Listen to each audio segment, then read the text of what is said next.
I'd like to call this meeting to order at 7:16 p.m. Chair Linwood Hudson is not able to be here for the open session, and so I will be leading this evening's meeting. I've never done this before, so bear with me, and let's get started. Do I have a motion to return to open session? Second. Ms. Osborne, will you please call the roll? Ms. Franklin? Yes. Dr. Gitchery? Yes. Ms. Parton? Yes. Purcell? Yes. Dr. Roundtree? Yes. 5 in favor. Do I have a motion to certify closed session that, to the best of each member's knowledge, only public business matters lawfully exempted from open meeting requirements by Virginia law were discussed in closed meeting to which this certification applies, and only such public business matters as were identified in the motion convening the closed meeting were heard, discussed, or considered? So moved. Do I have a second? Second. Any discussion? Ms. Osborne, will you please call the roll? Ms. Franklin? Yes. Dr. Gitchery? Yes. Ms. Parton? Yes. Ms. Purcell? Yes. Dr. Roundtree? Yes. 5 in favor. Our student representatives tonight are Ms. McHone from Eastern Montgomery High School and Ms. Talajian, am I mispronouncing? I've got it? Okay. From Christiansburg High School. Will you please read our mission and belief statements? MCPS is an innovative educational community. We value diversity and we are committed to equity and inclusion. MCPS empowers learners to realize success in an ever-changing global society through collaboration with communities, families, staff, and students. MCPS provides a safe, engaging learning environment and an intentional exposure to positive social, emotional, and academic experiences. MCPS believes all students can learn in order to pursue their dreams. Schools are a safe place of joy, wonder, and creativity. Every person deserves to be loved, valued, and respected. Kindness is an essential skill of a responsible, productive community member. The diversity of our community is one of our greatest strengths. All people deserve equitable access to opportunities and resources. Every child deserves an advocate. Honoring the voices of students and other stakeholders strengthens the school community. Open communication and feedback are vital to our growth. Learning and teaching are collective efforts that begin at birth and involve the entire community. Relationship building and high expectations are foundational to student success.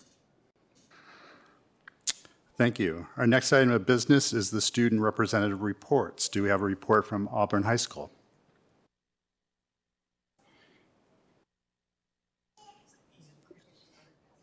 Okay, sorry, I'm just reading from a script.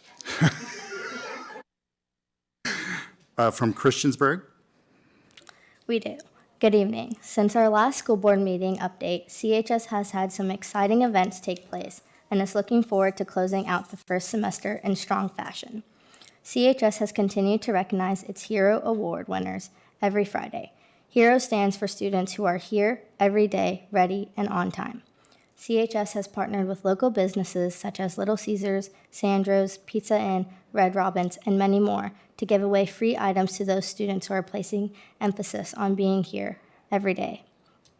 CHS is placing a strong emphasis on driving down their chronic absentee rate, which is currently down 1.5% lower than where we were 1 year ago.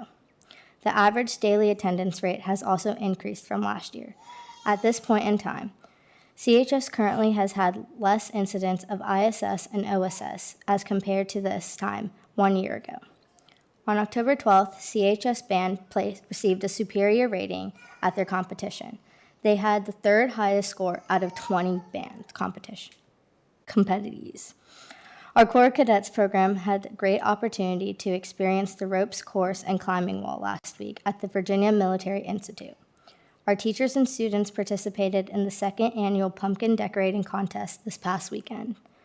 CHS hosted their Fired Up Friday event that was sponsored by WDBJ7 and gave a similar experience of a college game day. The event was organized entirely by the CHS marketing students. We hosted our parent-teacher conference last night at CHS. CHS hosted its second annual Trunk or Treat event in the new bus loop on October 29th. The event had a total of 32 student-organized trunks, music, games, and outstanding community participating with the event. We also began promoting our annual Thanksgiving basket collection drive to assist families in Christiansburg and local communities. There is a special incentive this year for students and staff at CHS. If we collect a total of 50 baskets or more, Mr. Gwen will dye his hair blue. CHS celebrated their selection for Teacher of the Year, Ms. Harris Gilliam, who teaches all of the marketing classes on campus. To conclude, our fall athletics team have had some notable performances that include the CHS volleyball team defeating defending state champions Hidden Valley for the first time in 39 games. The team finished the regular season with a school record for wins of 18-2. The boys and girls cross-country team are preparing to compete in the Region 3D Championship tomorrow. CHS will also be assisting with hosting the Class 1, 2, and 3 cross-country state championship at Virginia Tech on Saturday, November 16th. The golf team finished the season in strong fashion and had one of their players earn all-state honors for the second straight year. The competition cheer squad finished their season this past Saturday with their highest score of the season at the region championship. Thank you. Thank you so much. And do we have a report from Eastern Montgomery High School? Yes, sir. Good evening. East Montgomery has had a lot of events occur since the last time I had the privilege of speaking with you all. For starters, we had our homecoming dance in the middle of October. We had a fun spirit week that brought our school community together. We also had a fun pep rally where our volleyball team played our football players, and we had all our student athletes recognized.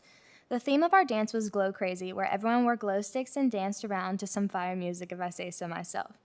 Everyone had a great time. We've also had a lot of success in our sports. Our volleyball team made it to the regional quarterfinals where they took on Giles County. They ended their season yesterday, making it farther than they had in previous years. Our football team had their last home football game where not only were their amazing seniors honored, but also the seniors from our cross-country team, cheerleader team, golf, and band. It was wonderful seeing so many families in our community come out to honor our dedicated seniors. Our cross-country team season is still kicking after our girls received a district championship this past Wednesday and our boys being runner-up champions. They have regional finals on Wednesday at Blacksburg High School to determine if they qualify for states or not. On another note, our school hosted a spirit day for the school that day. It was fun to see all the festive attitudes in the building and witness some awesome costumes. Eastern Montgomery has been doing very well with bringing students closer to their peers with fun events within the school. We are looking forward to the new ideas our student government comes up with for this month. Our academics and clubs are flourishing as well. Our FFA qualified for nationals and had the opportunity to travel to Indianapolis for the National FFA Convention. Our FBLA club officers went to Richmond in early October where they learned good leadership and business concepts that they are excited to incorporate in the school store and the school community. We also had 122 or 49% of students earn at least A, B honor roll for the first quarter. Our absence ratings are improving as well. In the first quarter, there are far fewer students who are on pace to be considered chronically absent than we ended with last year. If the school year ended at the end of quarter one, our chronic absenteeism rate would be 10% points better than it was last year. We also had a duration of time on Mondays, Wednesdays, and Thursdays that we call Mustang Time, where we do different activities with some of your peers that you wouldn't usually interact with. Through Mustang Time this week, we collected cereal boxes for the Montgomery County Christmas store. In all, we collected 178 cereal boxes for families in need, and will follow our celebration of this with a discussion on ways to actively seek to help the community around us. Overall, Eastern Montgomery is happy to say that we are growing every day as a community and looking forward to what's to come for the rest of the school year. Thank you. Great, thank you so much. Dr. Barbara Wickham, Assistant Superintendent of Curriculum and Instruction, will start our presentation for Seniors of the Month.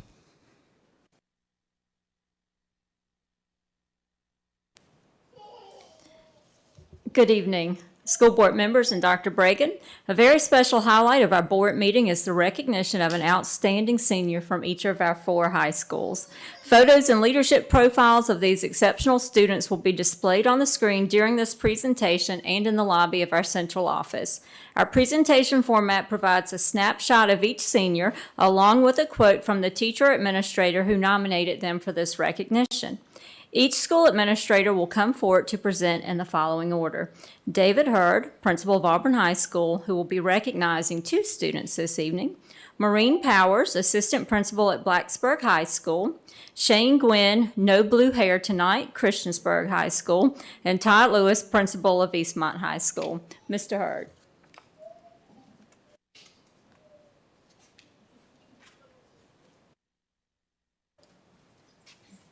Members of the board, Dr. Bragan, Ms. Osborne. I would like to ask Joanna Montana and family to please join me at the podium.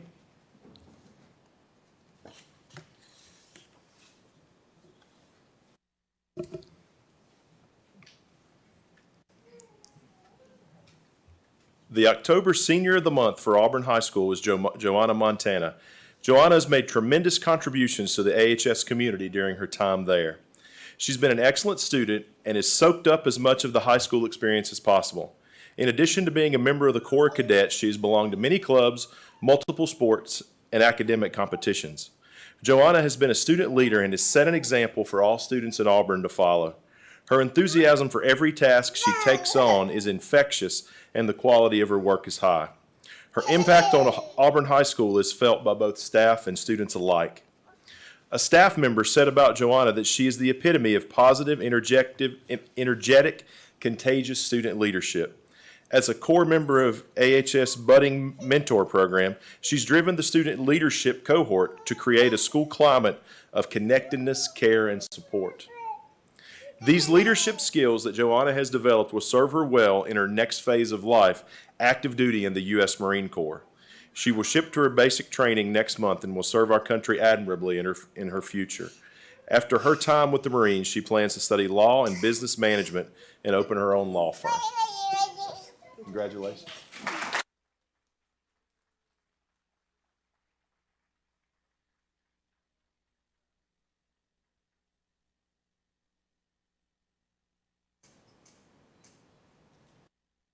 There'll be a break in the board members.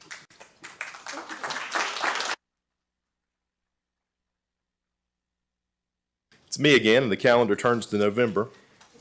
So if Catherine Zander and family would join me at the podium.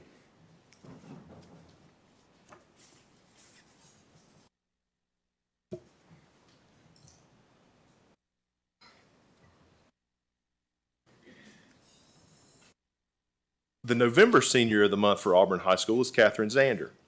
Catherine has been an excellent member of the AHS community as well as a great student. She maintains her excellent grades while being involved in a variety of extra and co-curricular activities. Catherine is an excellent fine arts student where she is placed in the top 3 and even on occasions winning local and regional art shows. Catherine plans to go to NRCC through the ACE program and to head to JMU to pursue a career in art restoration. A teacher said of her that she's been active in the National Art Honor Society for the last 4 years and is a young woman with leadership skills. Kat is inquisitive, capable, respectful, responsible, and trustworthy. Encouraging others to join our club members, she participates in many out-of-school art shows and activities such as paint night and holiday window painting. Kat participates in the AHS swim team and has been on the color guard captain for the marching band for the past 2 years and has led her team with skill and kindness. She plays tennis, all while maintaining a high GPA. She's tutored other students during her short time to help them reach their potential. It is my pleasure to name Catherine Zander the AHS November Senior of the Month.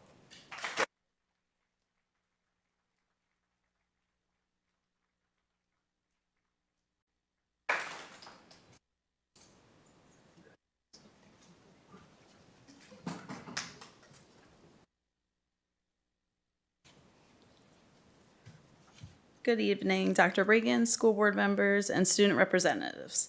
It is my honor to introduce you to Tess Larson, Blacksburg High School Senior of the Month. Tess, please join me with your family. Tess is a dedicated and insightful student who regularly poses questions in class that foster deeper discussion about the varied experiences and impacts on individuals. Her keen interest in human dimensions of history reflects her compassion for others and highlights how both past and present events shape our lives. Tessa's exceptional work ethic is evident in her outstanding performance across all assessments. Eager to expand her understanding of history beyond the classroom, she was inspired by a world history project to visit West Africa in the summer of 2024, exploring significant sites related to the Asante people that she had studied. Please congratulate Tess Larson.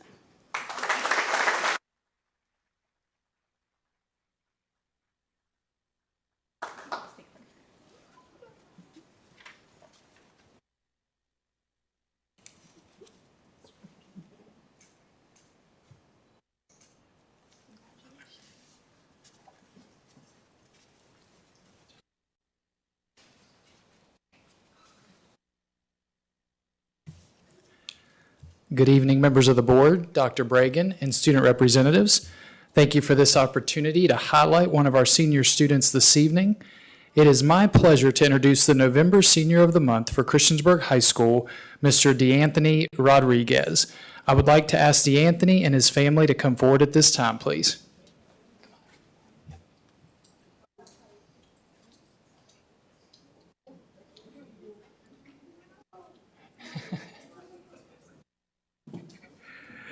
When asking one of his teachers to describe DeAnthony, they said, DeAnthony is a very diligent and conscientious student. He possesses a strong work ethic and works equally well, be it independently or within a group framework. He is the type of person that represents Christiansburg High School in the greatest of manners. I've always been impressed with and inspired by his quiet and industrious nature. He has always been the type of young man that consistently shows up, consistently works hard, is consistently respectful, coachable, and humble on the field and in the classroom. His future is incredibly bright and it has been inspiring to watch his growth and development as a person from his freshman year to now. I cannot wait to see the opportunities that come his way. DeAnthony plans to pursue a master's degree in psychology and sociology at the University of Virginia or Florida State University. Following this, he intends to attend law school to become a lawyer. Congratulations, DeAnthony.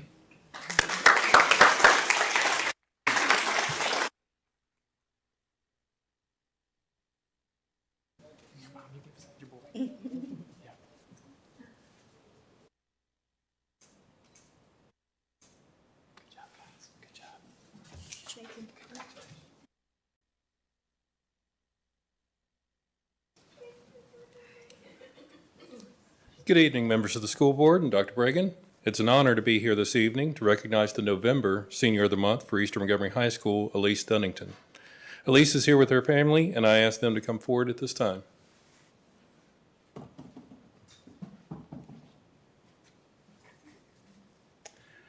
Elise's art teacher, Kelly Smith Price, wrote the following, highlighting her qualifications for this honor. Elise Dunnington is by far one of the most talented art students I have ever had the pleasure of working with. Elise is exceptionally bright, a creative thinker, and exemplifies a level of understanding of how to use the visual arts to communicate. She has a natural ability that helps her tackle any visual problem put in front of her. Her future plans also include art by attending either VCU or Ringling College of the Arts for animation and motion production. The truth is that any college would be fortunate to have her. Please join me in congratulating Elise Dunnington as Senior of the Month.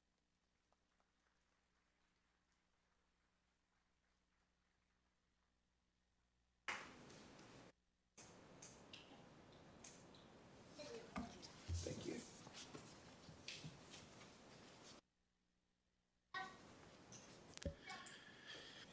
Congratulations again to all our seniors of the month. The board will now take a short break to thank our honorees for being here today. If you want to come up to the front, I think you've already been given some instructions, but yes, if you could come up to the front. Is this true? Okay.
Okay, our next agenda item is public address.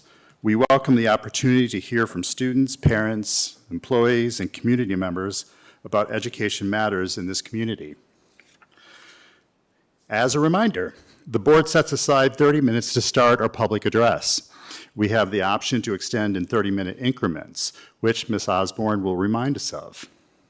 If there are additional speakers after 90 minutes, the board will continue with their business meeting and hold one additional 30-minute session at the end of the business meeting. The clock continues through applause and disruptions. The more disruptions there are, the fewer speakers we can get to address the board. I will call each speaker up by name in the order that they signed up. Each speaker will have 3 minutes to address the board. The board does not respond to speakers during public address. The screens will show when the speaker has 30 seconds remaining and when time is up. Please state your name and the area of the county you live in. The first speaker is Annie Chilcote.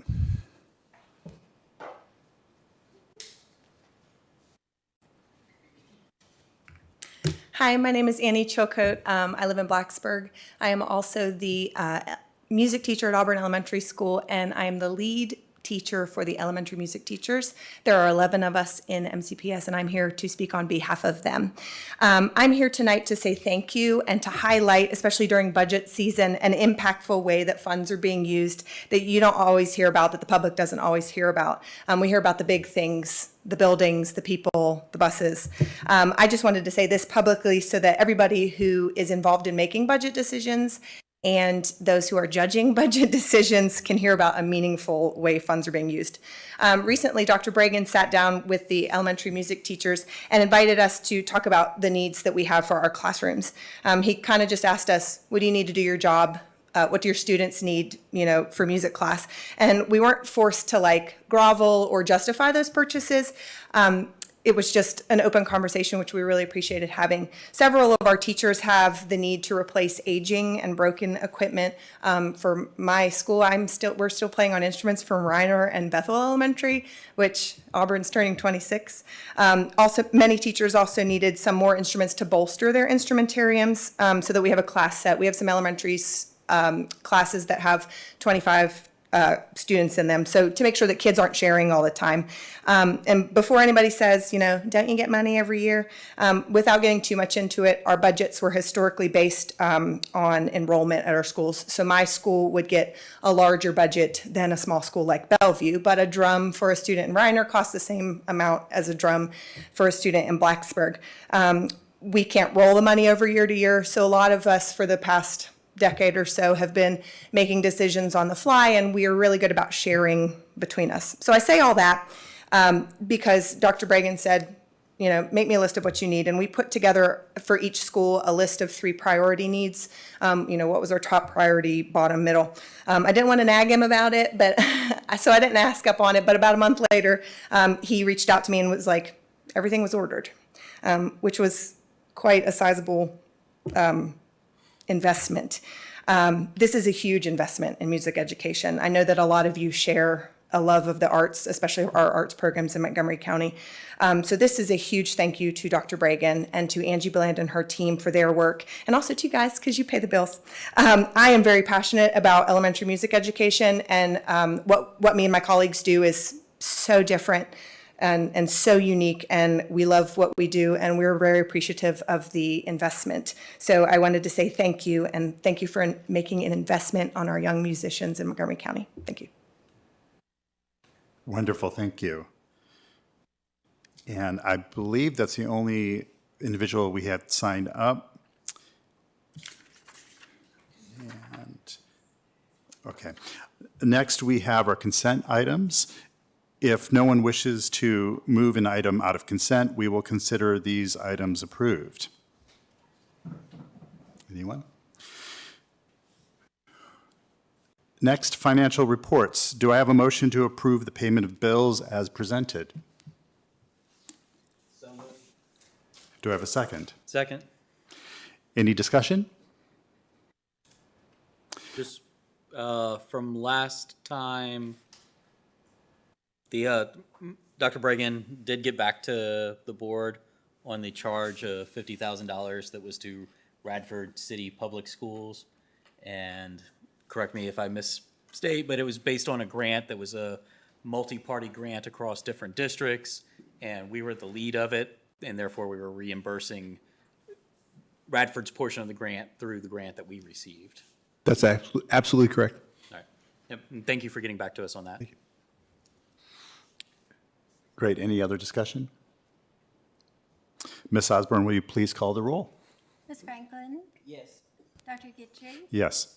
Ms. Parton. Yes. Purcell. Yes. Dr. Roundtree. Yes. 5 in favor. Wonderful, it passes.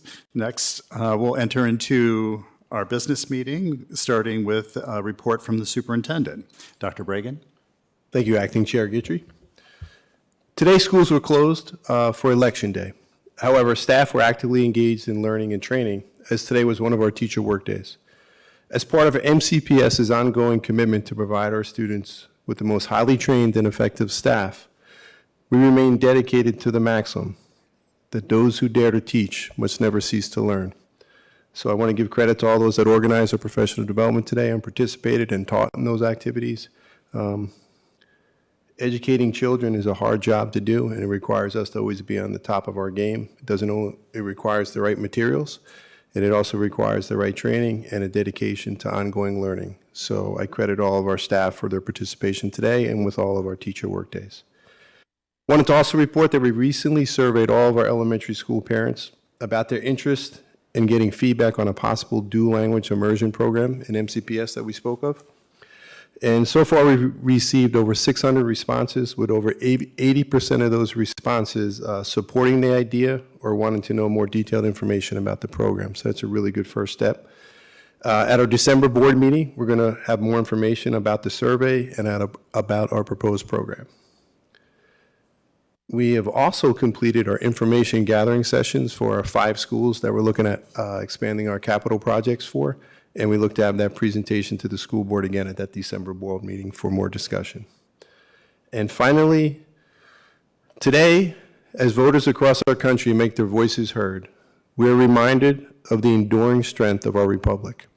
Here in Southwest Virginia, we witness every day the resilience, commitment, and diversity of thought that have sustained our democracy for almost 250 years. Election Day is more than a date on the calendar. It's a testament to the values on which the United States was built: freedom, equality, and the power of each individual voice. In our schools, we have the unique privilege of teaching young minds not only about history and government, but also about the responsibilities that come with being an active citizen. We encourage our students to ask questions, think critically, and value the perspective of others, qualities that are essential to the ongoing health of our democracy. As we reflect on this day, may we remember that the process of voting unites us in our shared commitment to a brighter future.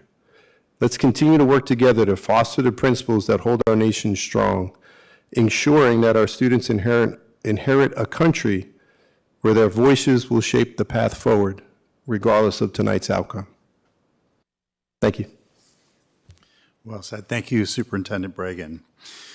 Next, we're going to have a presentation in career and technical education, an update from Mark Husband, Director of CTE and Virtual Learning, along with teachers and students who will highlight exemplary CTE programs in MCPS. The administration will also provide an update on potential EMT courses and provide information about CTE courses currently offered at secondary schools.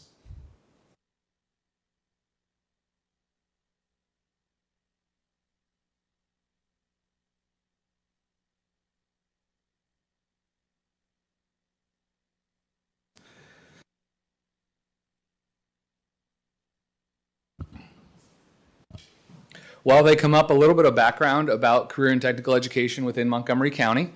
We have 64 CTE teachers in Montgomery County who are teaching at all 8 of our secondary schools. The Virginia Department of Education breaks down career and technical education into 7 different areas that are listed here on our presentation. Montgomery County has teachers in each of those 7 areas, and we will hear from 4 of those different areas this evening. With us this evening to discuss their curriculum areas as a whole, but also we hope to provide a slice of CTE with that throughout the division. In our agriculture education, we have our teacher, Miss Emily Castle, culinary arts, Miss Jessica Shannon, information technology, Mr. Jay Mathis, middle school technology education and robotics, Mr. Philip Ashby, and welding, Miss Megan Dove, and I'll allow them to introduce their students in just a moment. First up is agriculture education.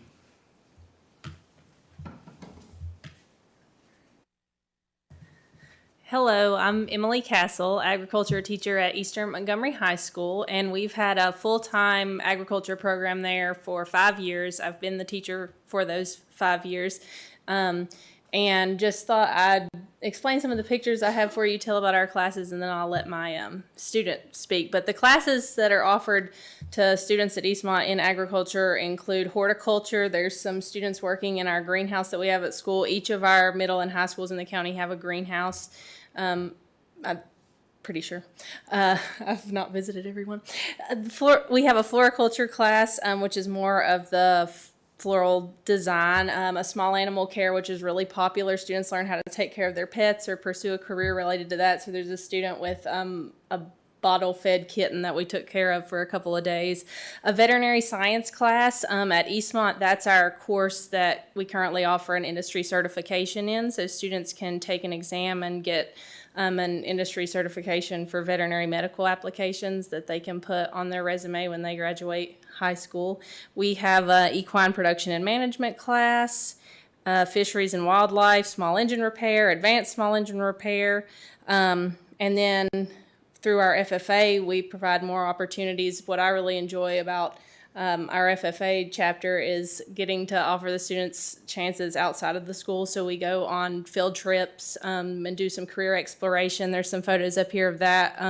The one in the lab coats and the hairnets were at the Virginia Tech Meat Science Lab. So we visit different places and see what careers there are in agriculture. We go to some contests, competitive events, and leadership development workshops, as well as participating in different community service events. So at this time, I'm going to let one of my students speak. I'll let her introduce herself and tell a little about her experiences in ag at Eastmont.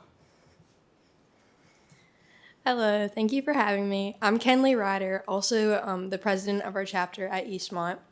I've taken multiple of Ms. Castle's classes through the ag program, such as floriculture, our equine science class, and our animal science class.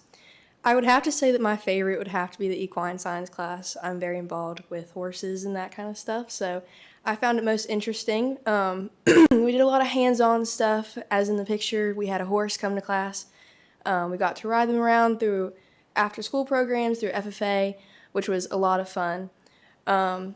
Also, through that class, I've gotten to learn more about my love through horses. We have a hippology team through our FFA program. We got to go to area rally competition, and through our team, we actually took home a first place ribbon, which we're very proud of. And we've just gotten to do a lot of stuff through that, through our FFA program. We actually just got back from National Convention in Indianapolis, which our friend Lily, also our Sentinel for our chapter, got to compete in creed speaking through So we got to learn a lot through that. We went to workshops. They had a shopping mall that I spent a lot of money at. But yeah, it was just a really great experience getting to see other chapters, getting to speak to other students through FFA, and it was just a really great time. So thank you.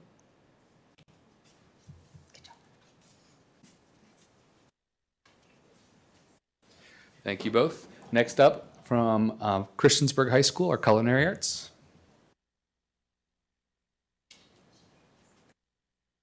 Good evening. My name is Jessica Shannon, and I teach culinary arts at Christiansburg High School. This evening, we just brought along some pictures of some of our favorite things to do, which is make delicious and beautiful food. At Christiansburg High School and Blacksburg High School, we offer all 4 levels of culinary arts, starting at Introduction to Culinary Arts all the way through Culinary Specialization, where the seniors actually get to select a specific area within the industry to specialize and focus their studies. In our culinary arts courses at Christiansburg High School and Blacksburg High School, we offer 2 different industry credential certifications, the Food Safety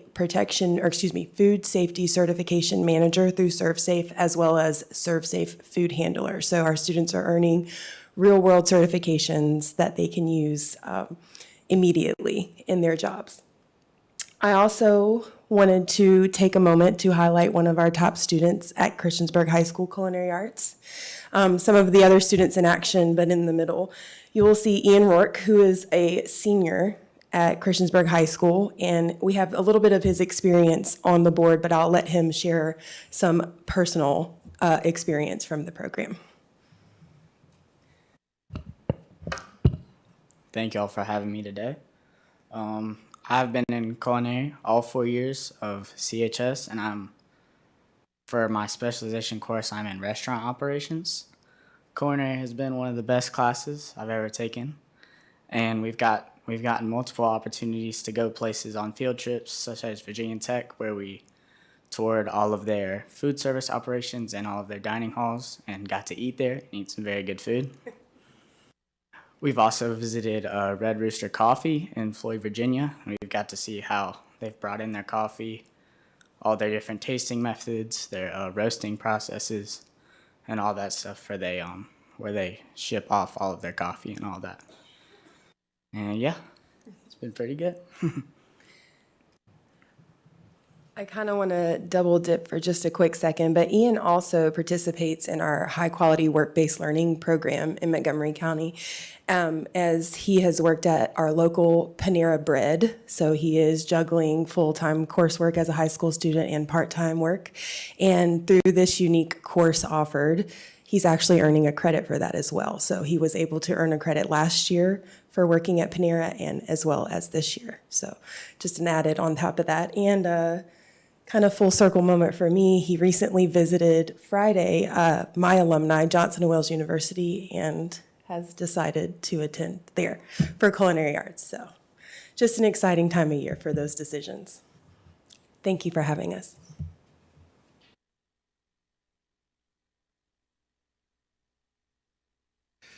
Next up from Blacksburg High School is Jay Mathis to talk about information technology. Thanks, sir. I have no clue how I follow a horse on campus or Jessica's cooking, but we're going to try it. He does this to me every time.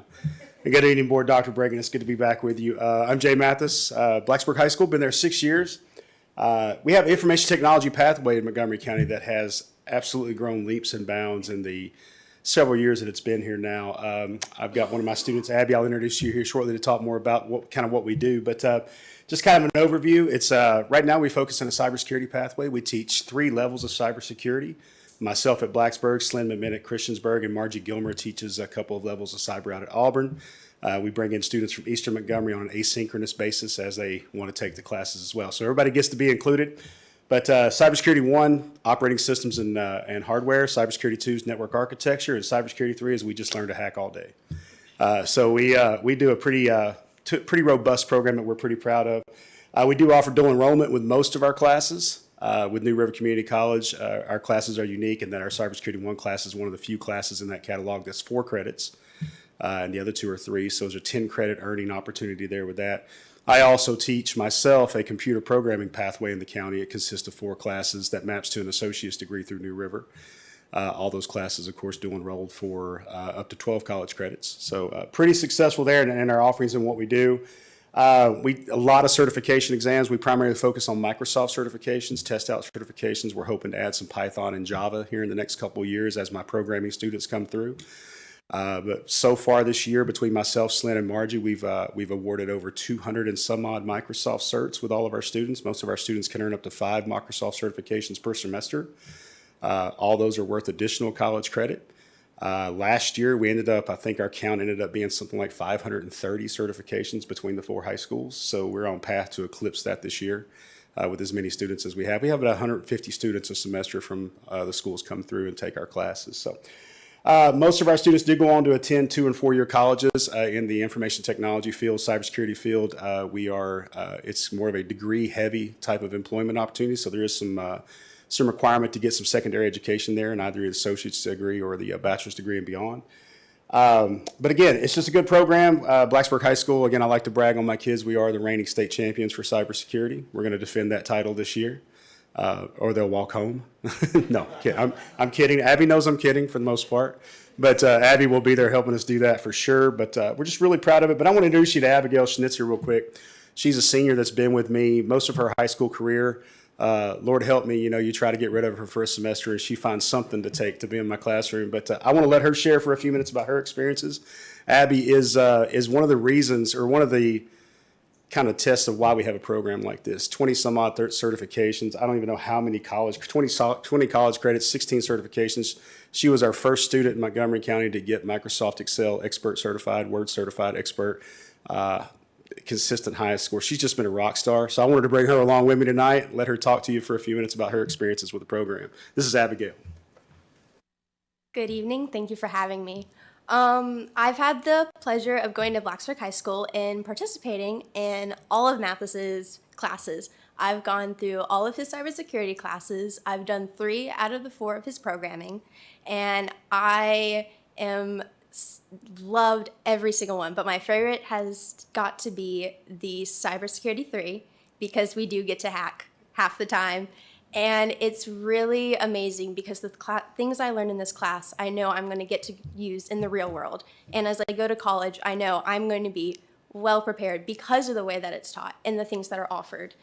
And honestly, this class, while the material is amazing and we get to use Test Out and we get to use Cisco Packet Tracer, which is real world application, the teacher itself is what makes the class so amazing because he sees the potential in the students and he doesn't let you stop if he knows you can do more. Every single time I think I've done all my certs I can, he tells me I have another one to take.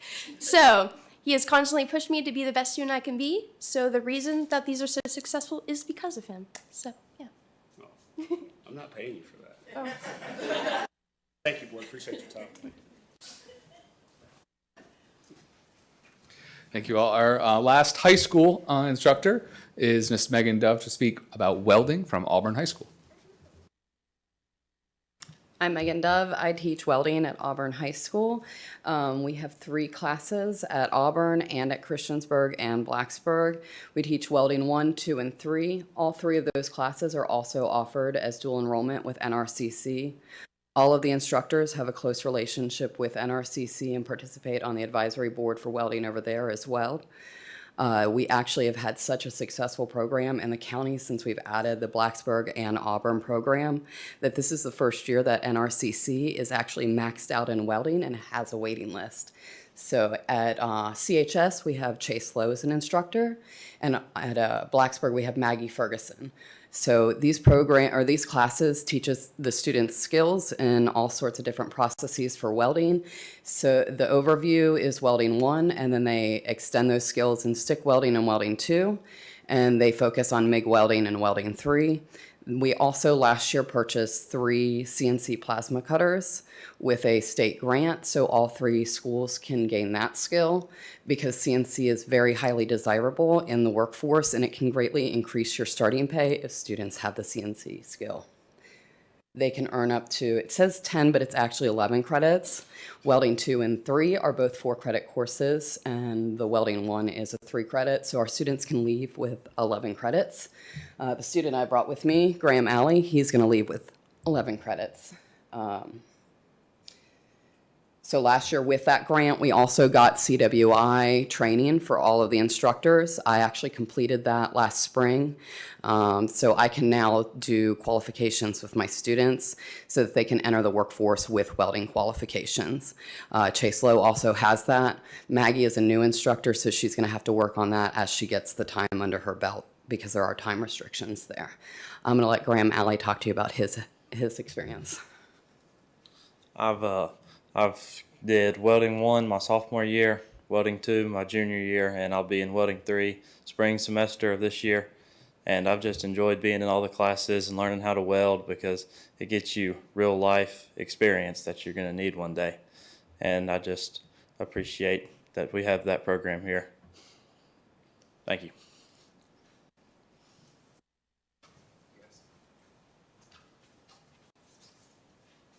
Pivot a little bit to middle school, give you some background on middle school. Our middle school is currently organized to have 3 6th grade courses.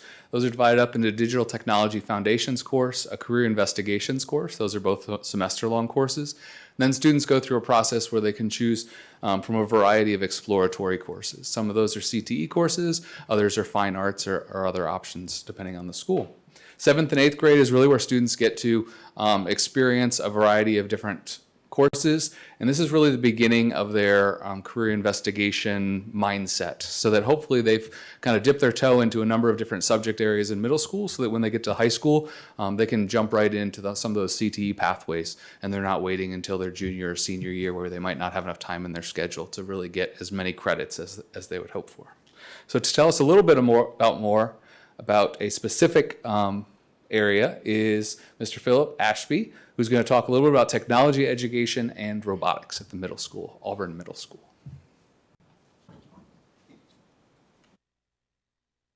Glad to be back and for you guys. It's great to see you. Philip Ashby. I brought with me Aiden Altizer. He's an 8th grader this year. He took every single one of those courses last year. I had him for 2 classes every day. And he blazed through all my coursework. I'm also teaching coding now. That's not on that coursework there, which again, he is also in already. So a little bit about what CTE at middle school looks like. It's less precision, kind of engineered to a specific interest, and more like a buckshot round of just what can I find that you like. My robotics courses, they get interest in building, designing, programming, autonomous control. They use remote controls. In Robotics 1, it's a lot with Legos, so it's all hands-on. They build their robots themselves. They do everything completely by themselves. By Robotics 2, we get the more advanced. They get to play soccer with the robots. They get the robots to do different challenges. They start doing competition boards from First Lego League. We don't actually compete in First Lego League, but they offer a really awesome wide range of skill sets that they can do to kind of hone their sensor craft and how to code and how to code using blocks. I'm really excited to try out coding in Python this year because I'm teaching coding in Python already, so why not include it? Introduction to Tech Ed is my, I kind of call it my engineering course. It's where we get down to the nitty-gritty of how the engineering process works. My first course does a lot of, which is Introduction to Technology Education, does a lot of balsa wood bridge building. They do wood shop. They do Plant the Moon Challenge, which I spoke to you about a few weeks ago, or actually a month ago now, and really enjoyed that. Inventions and Innovations goes even deeper in that. We hit a lot of different skills that they go more advanced projects in woodshop where they actually make custom woodshop projects now. They're no longer following a template I give them going, build this birdhouse, this specific birdhouse, and it's now, you want to build a guitar stand? Awesome, let's get you built in a guitar stand. Let's see if we can find a schematic that you can make. So I want to give Aiden plenty of time to talk about what he likes about those courses, and thank you so much for your time. There's so many things I like about the courses, but one of the things I want to single out is I remember last year we got to use a CAD program and we could design our own CO2 drag racers.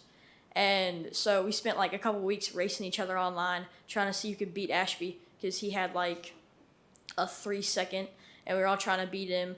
and get better. And we all got really close, but none of us ever beat him. But then we had to go in the wood shop, and then we got to actually cut it out and then race him in real life. And we got to paint him, and like, it was a whole experience.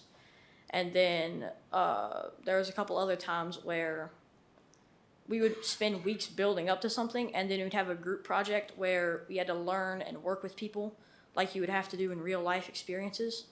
And we'd have to build something without fighting with each other or arguing with each other and just try and get it done. Thank you. Thank you so much.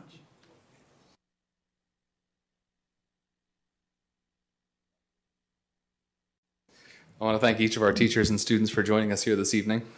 I'd like to shift gears a little bit and talk about our work-based learning program. I've got a word cloud here that highlights a number of our largest employers from our students in Montgomery County. High-quality work-based learning meets a graduation requirement, but it does a lot more than that for just our students.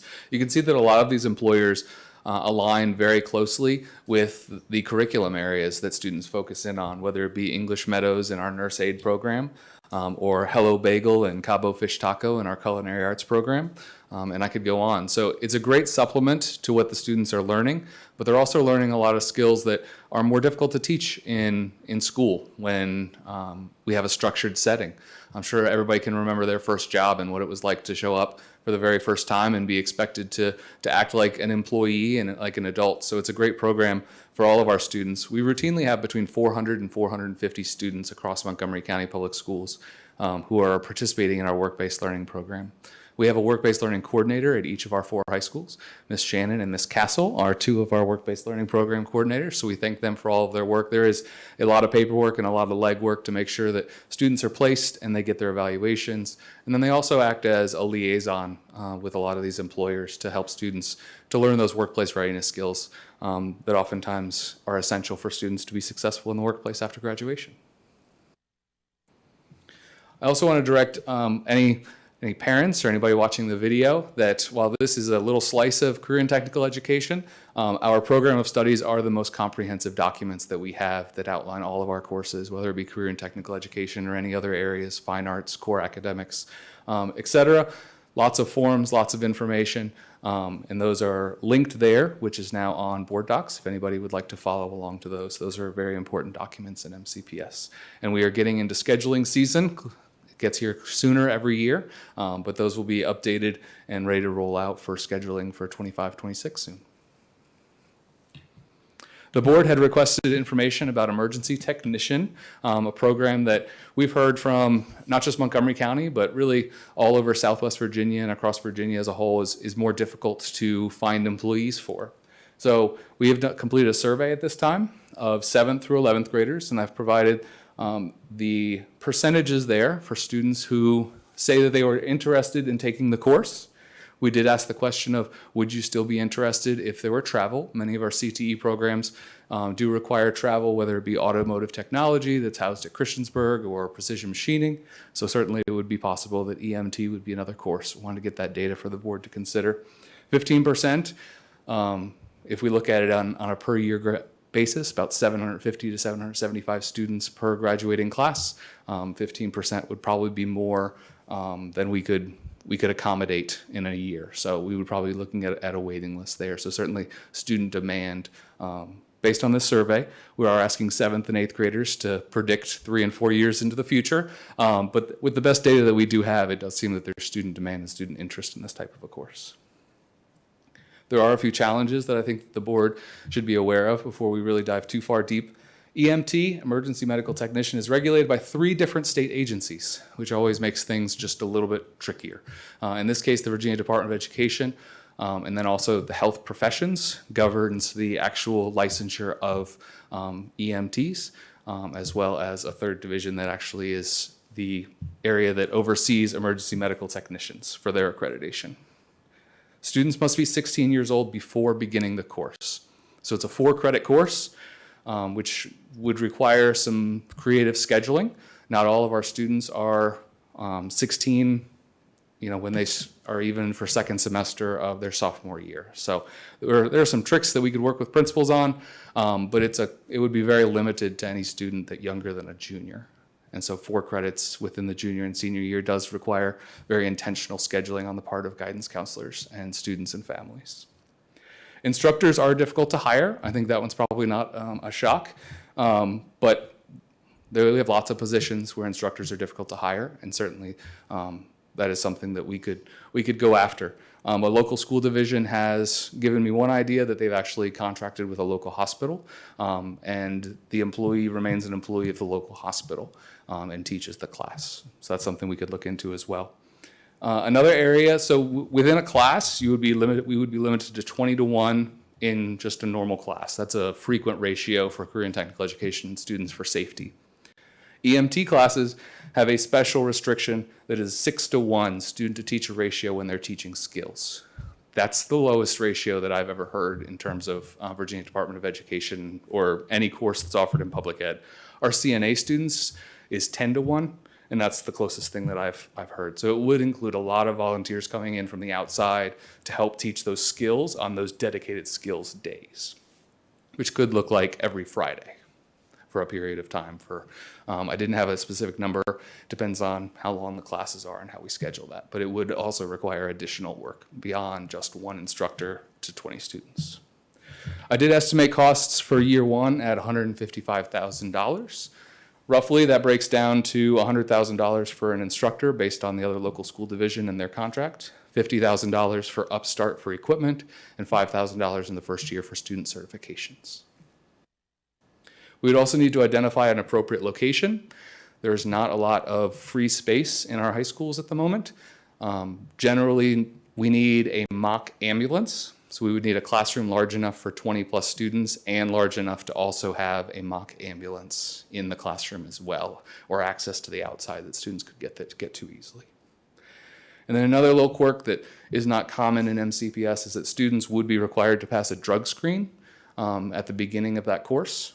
So that's something that the board would need to consider as well. That's a state requirement. We would not have any control over that.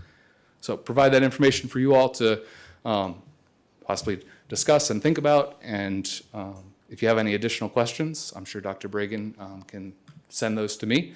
And then the board and Dr. Bragan can let me know how we want to move forward in the future. Wonderful. Thank you so much, Mr. Husband. Sure. And thank you to the teachers who came and the students. It was really wonderful to hear from you. I just want to open it up to the board if they want to ask any questions of Mr. Husband. Sure. I did have a couple slides. I think the board had requested a breakdown of which classes are being taught at each school. And so that's what these remaining slides are. Auburn High School is the first blue slide. Blacksburg High School, the second blue slide. Christiansburg High School. Eastern Montgomery High School. So the class lists are the same. It's a comprehensive list of all the CTE classes that are being taught in high schools across Montgomery County. It's not a comprehensive list of what we offer through the program of studies, but it's a comprehensive list of what we're offering this year. The check marks indicate that the course is being taught at the school. There are also students that, for example, would travel from Eastern Montgomery or Auburn to go to Auto Tech at Christiansburg High School. And I apologize for cutting in the middle. There was a long pause there. Yep.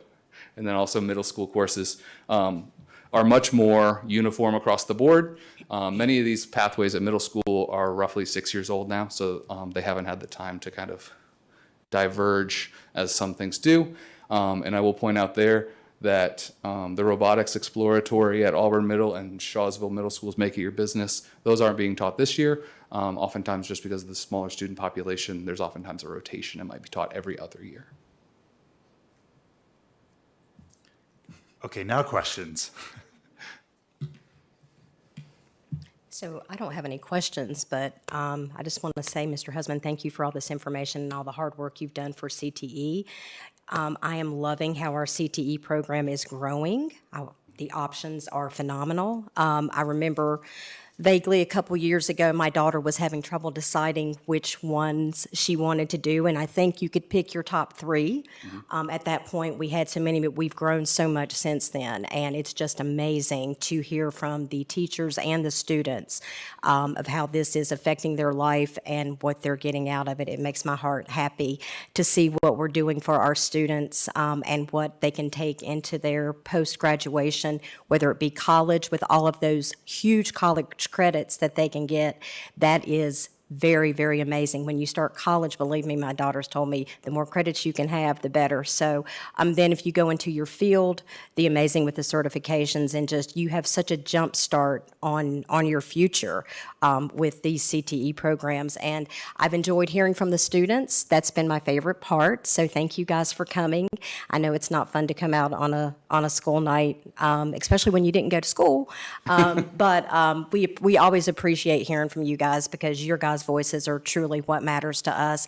And we are very blessed to have such smart students, but we wouldn't have them without our very talented and very smart instructors and teachers we have. So we are very blessed in many ways. So thank you guys for everything you do and all of your hard work, and keep it up. And we are eons above some other schools that I know with this program, and I'm glad to see that we're looking at the EMT. I know there's a lot of things going on there, but I know my daughter has enjoyed several computer, culinary, CNA. There's so many things she did in high school, and it helps you realize where your passion is. And I can definitely see the passion tonight in the students and the teachers. So thank you guys so much for your time. Others? Sure. Thank you all very much. Thank you for the overview of the CTE program. The CTE program here in Montgomery County is excellent. And thank you to all the students that came out and spoke. I know it's not always easy to get up and speak in front of a board of the school board. So I very much appreciate it. Y'all did a great job. And we have a great program here in Montgomery County. Thank you.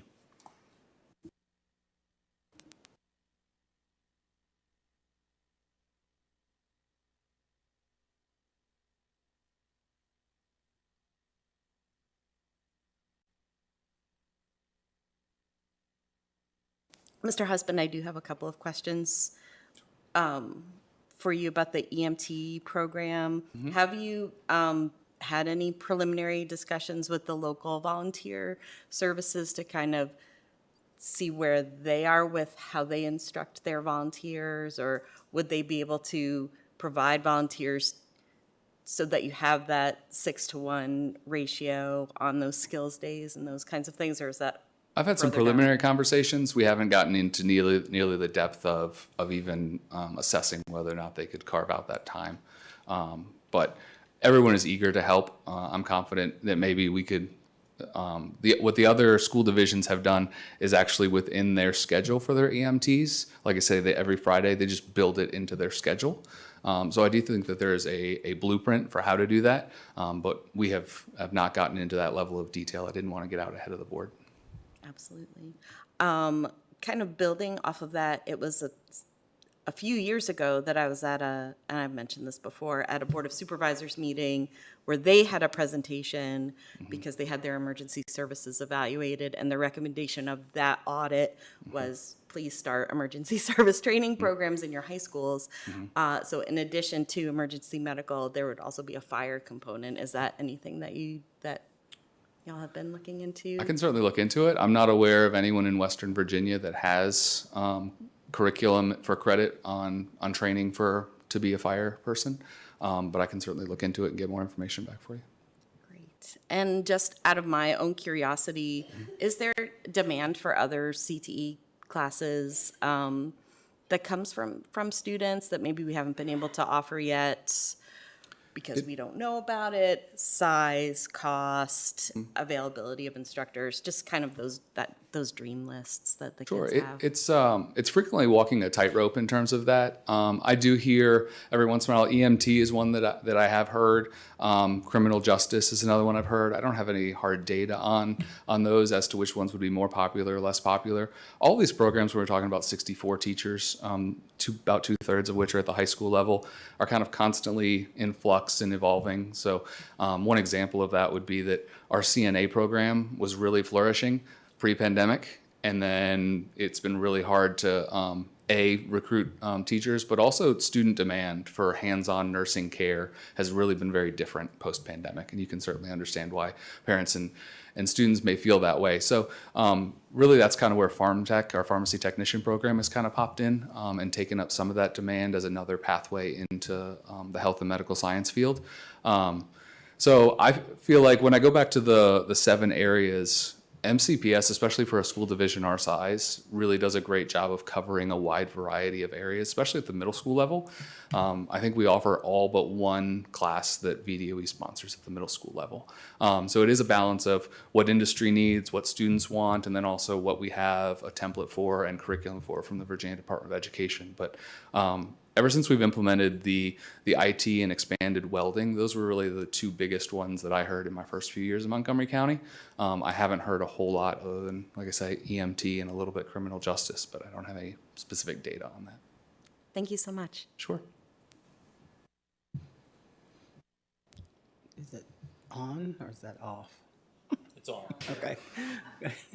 So CET has come so far from when I was in school, when it was cosmetology, nursing, wood shop, auto mechanics, and it's just wonderful.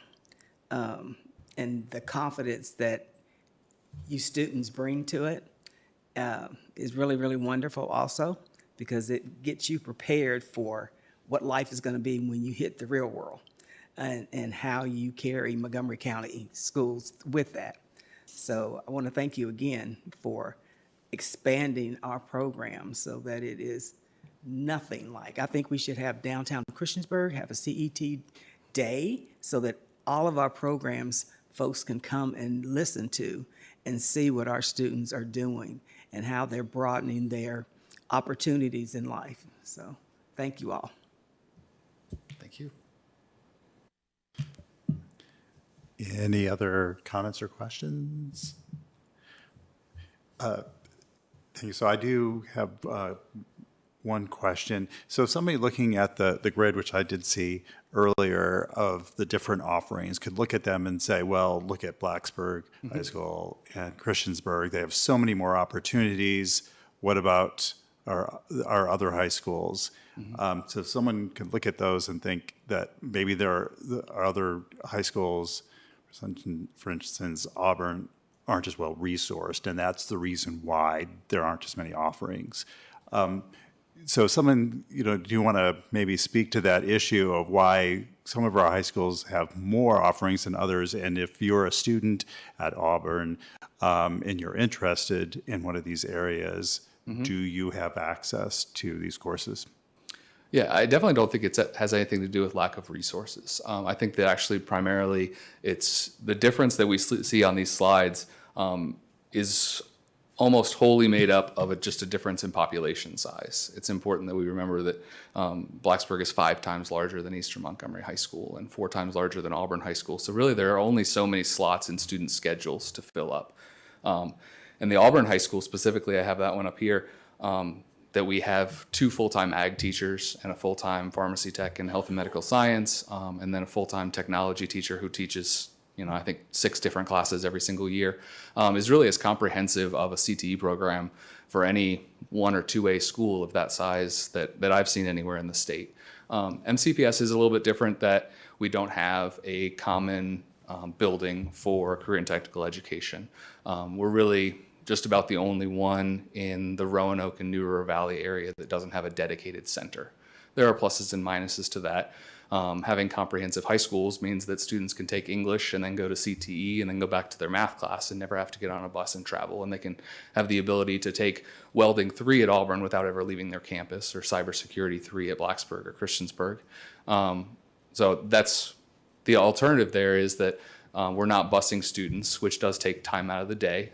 There's also stigmas associated with leaving your campus for various reasons. I think that those are getting better over time, but they're certainly not gone. And my colleagues that are CTE directors would tell you that there are still problems convincing students and parents to go to a different center to take a CTE class. But really, I think that the opportunities are there, to answer your question. We bus students, we offer the transportation option for a lot of different things. So if I'm looking at the slide for Blacksburg, any of these classes that are offered, if I'm an Auburn student and the class that I want to take is not offered at Auburn, we will provide transportation. And I will say that our transportation department has been phenomenal about bending over backwards. That I can say 9 times out of the 10, if a student decides not to do that, it's not because transportation wasn't able to make it work. It's because they looked at it and said, well, I'm actually going to miss like 2 classes and I'm going to be away from my school, which is a hard decision for students for sure. But we definitely do provide the resources that if a student knows they want to be automotive technician and they want to spend all that time at Christiansburg High School, we will make sure that they get there. And there are just constraints, not necessarily of resources, although automotive technology shops are very expensive, as with precision machining, but also just a number of students. As I said, health and medical science has ebbed and flowed. At some point, we just don't have enough students to even make 1 class at Eastern Montgomery High School, and we'll do it again next year and see where our student demand is, and if the student demand has popped back up a year later, then we'll do our best to reallocate those resources. But I think that we've been very successful at moving staff to where the students are and where the demand is for those classes. Great, thank you very much. Yes.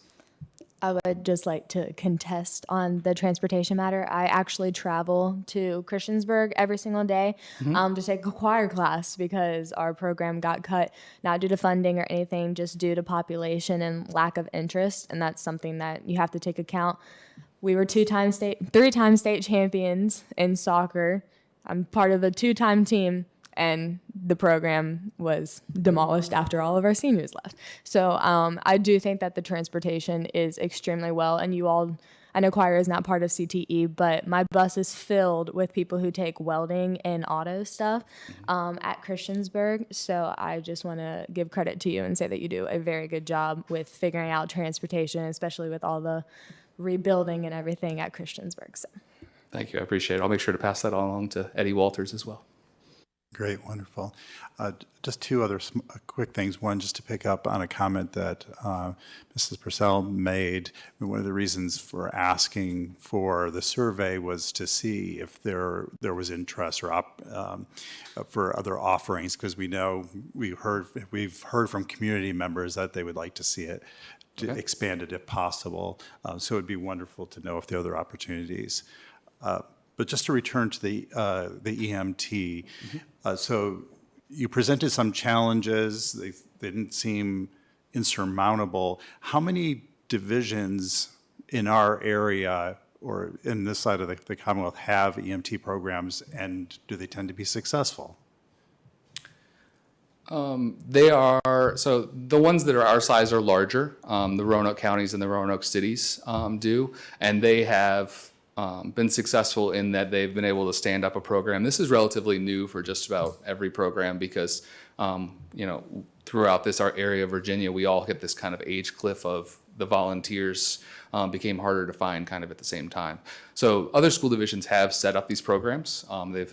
Boards have dedicated resources. They've been able to find ways to meet all of these challenges.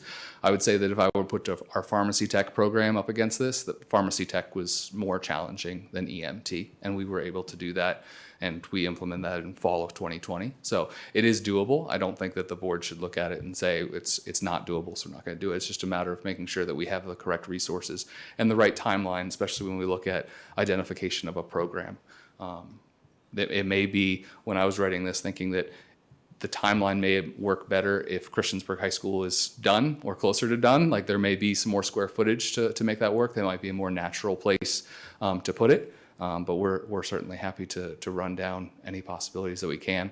There are smaller divisions that have, I think Pulaski has had a little bit more trouble keeping it up and keeping it consistent, but that's a different size school division.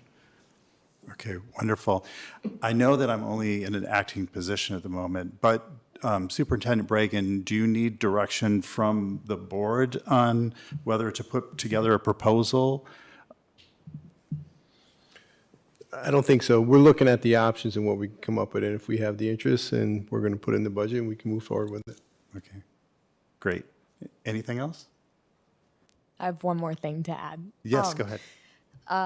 EMT work is very wanted at Eastern Montgomery. I just wanted to let you know that. We had a CTE career day last year where a bunch of different CTE workshops were assimilated there. And the ambulance and fire department came to our school, and we went through the whole ambulance and their everyday lives and stuff like that. And a lot of people were very intrigued. We hold concerts over the summer for fundraising at the Old Town Fields, and we have EMTs there with sign-up sheets and everything. So, and I swear we used to do it at our school or something. So we have a fire department in our county. It's like the only thing you have. You have a Dollar General and a fire department. So just letting you know there is interest at Eastern Montgomery. Great, thank you. Yeah.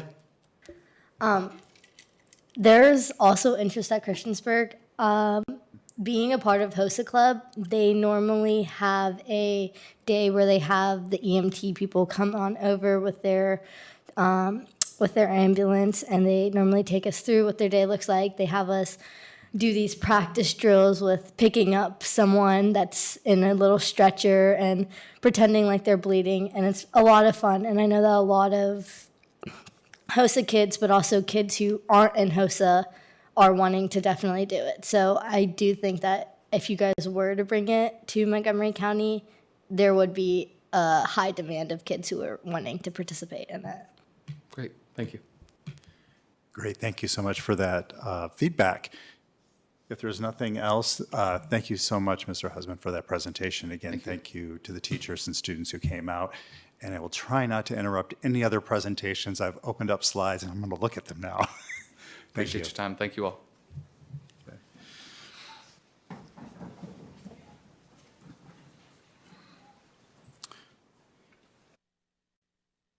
Okay.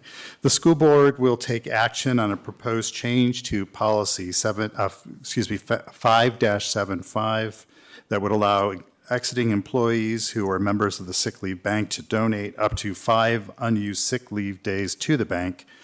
Do I have a motion to approve board policy 5-75 as presented?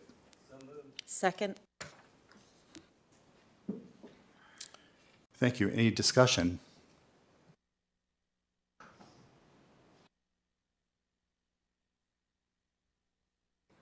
Okay. Ms. Osborne, will you please call the roll? Ms. Franklin,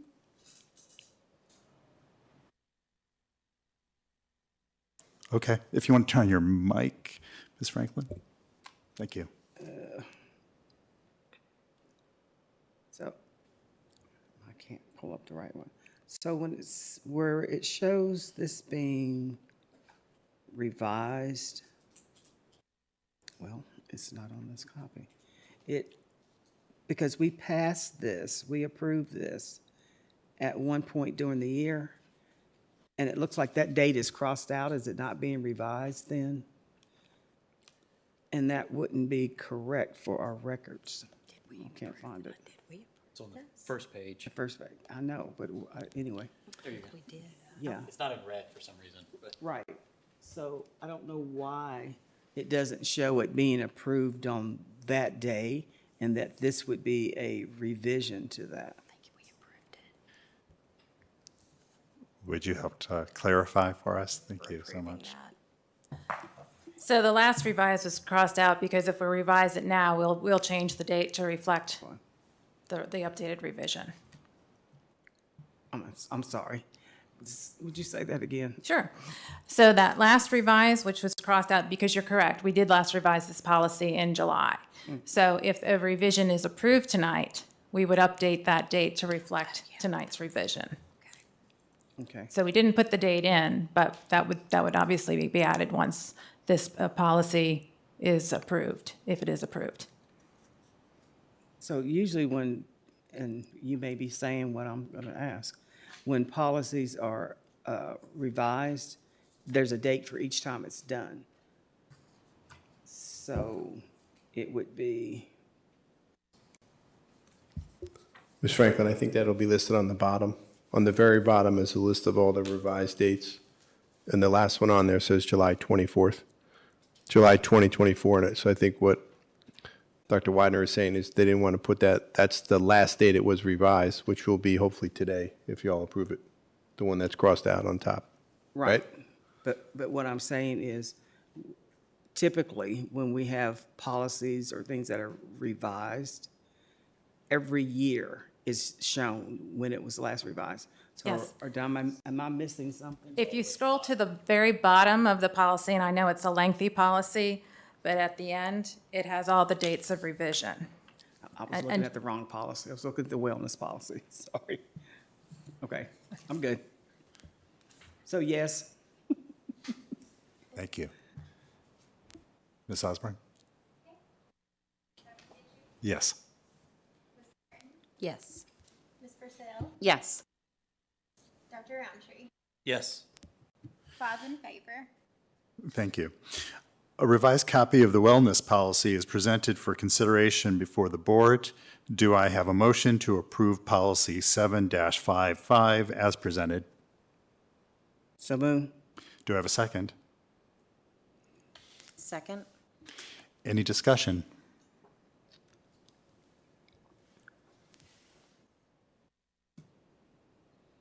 No discussion?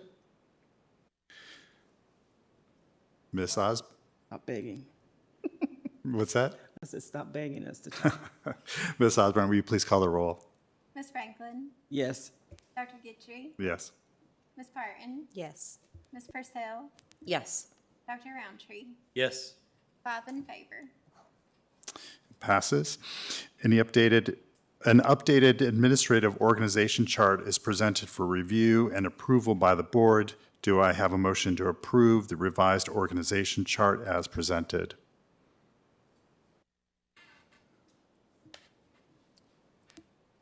So moved. Thank you. Do I have a second? Second? Any discussion?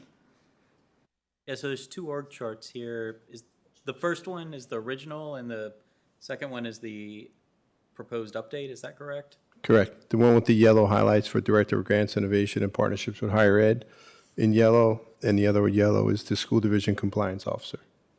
Okay. To accurately reflect those positions and where they fit in the org chart. And school division compliance officer is serving as the compliance officer for Title IX and Title VI. Correct. Are there any other job roles in that? We officer? put it in that area too, because once we initially get that position up and running, we know there'll be a lot at the beginning, just to implement all those new policies and train all staff. And then I don't know if it'll be as busy, so that would fall under the administrative equity and compliance as well, to help with compliance in those areas additionally. So the Director of Grants, Innovations, and Partnerships with Higher Education, why would that be moved to a director's position? They were both separate. Is it the combination that's there?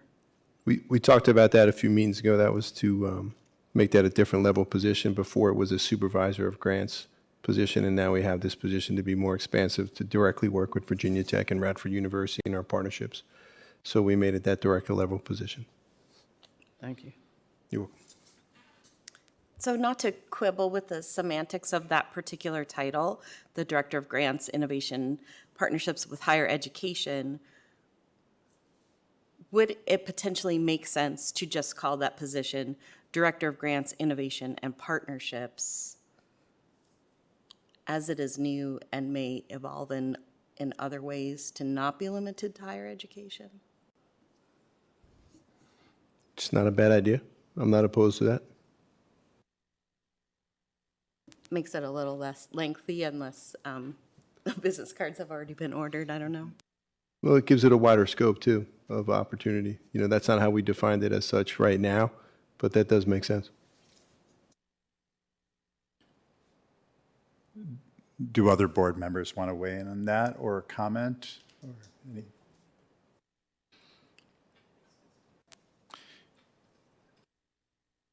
Can we make the edit? Yeah, does anybody want to offer a friendly amendment to edit the organization chart? Ms. Osborne, would that be in order? I have Dr. Roundtree made Okay. the first Motion. one, so if you want to So I will edit that one. amend my motion to accept the new org chart with the change of the Director of Grants, Innovation, and Partnerships with Higher Education to be renamed Director of Grants, Innovation, and Partnerships, striking the with higher education portion of it. Okay. And who seconded that? Do they approve of the friendly? Second. Okay. And is there any further discussion?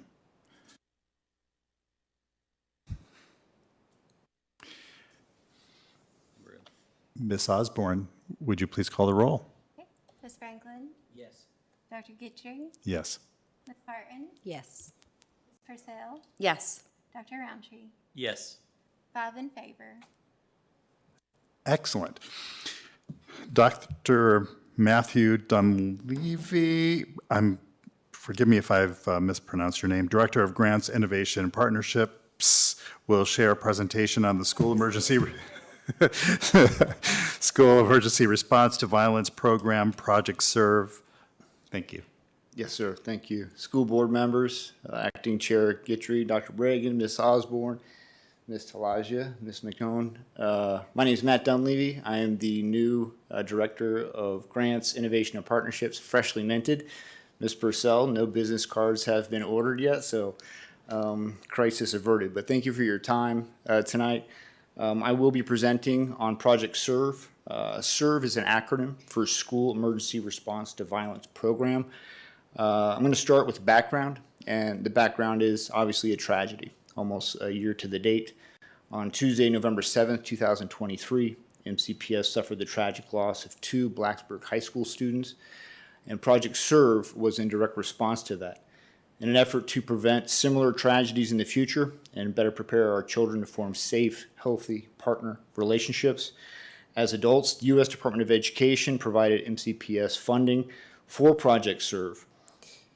There are 2 overarching goals of this grant: to restore the learning environment by, number 1, directly addressing student mental health needs, and number 2, informing students, staff, and families about the importance of developing healthy relationships and how to recognize and respond to situations involving the risk of partner violence. The activities that are directly aligned with Goal 1, you'll see on the screen in front of you, and they are as follows: to directly address the mental health needs. Oh, I apologize, Ms. Osborne. I should have picked up the clicker. To directly address the mental health needs of the students who have been most affected by this tragedy, MCPS will hire 2 school counselors, one at Blacksburg High School, one at Blacksburg Middle School, for the 2024-25 school year. And as a matter of note, I've put a short status update on each of these slides, but my final slide will provide a more detailed status update. The status currently is 1 position is filled at Blacksburg High School, and 1 position has been posted, and we are accepting applications at Blacksburg Middle School. In addition, 2 school-based therapists, one at BHS and one at BMS, for the 2024-2025 school year will also be filled, and we're happy to report those have both been completed. The second series of activities that are designed to meet goal number 2 are to inform our community about healthy relationships and the risk to partner violence. MCPS will provide informational sessions for all MCPS middle and high school students, staff, parents, and guardians during fall of 2024, although that time frame is being adjusted. And the Healthy Relationships presentations for all middle school students, staff, and families is ongoing. We are currently working with the Women's Resource Center of the New River Valley to schedule those presentations at our schools. The second set of presentations are dating intimate partner violence for all high school students, staff, and families. And again, that is ongoing as well. As I mentioned, this is a summary slide which gives you more detail on each of those activities as they're aligned with those two overarching goals. As I mentioned, we filled the BHS position for the school counselor. We also have the Blacksburg Middle School counselor is posted. As I mentioned, the two school therapists, they're both filled. And in fact, one therapist started on October 28th at Blacksburg High School. The second therapist will start November 11th at Blacksburg Middle School. And I spoke to Representatives Sherry Kramer at the Women's Resource Center today, as well as Dr. Megan Braken at Virginia Tech, who is in the psychology department, and she's a clinical psychologist, and she's going to be bringing in her team of doctoral students and other staff to start making their presentations. We are trying to be sensitive to the anniversary, but we are also in the process of scheduling all of those presentations, which are significant.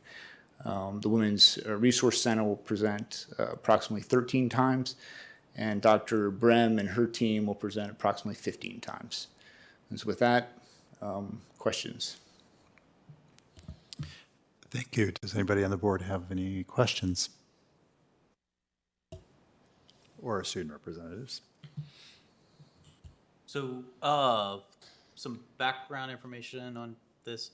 Was this a grant that we submitted to the Department of Education, or was this something that automatically occurred because of the tragedy that occurred last year? I could speak to that. Dr. Guitry actually alerted us that we would be available to apply for this grant because of what happened. So then we applied for it, and we found out over the summer that we were getting the grant. I think the media might have found out before we got officially notified with a press release from delegate's office or something like that. And then before Dr. Dunleavy got here, we were working on it with our former supervisor, and it was all in place. So as Dr. Dunleavy came in, his job was basically to wrap it up. But Dr. Guitry actually pointed out to us that we'd be eligible for that grant, and that's when we applied.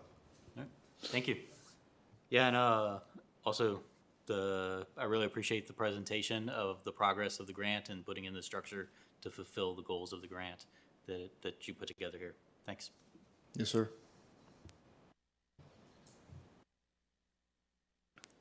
I have some questions about the new position. So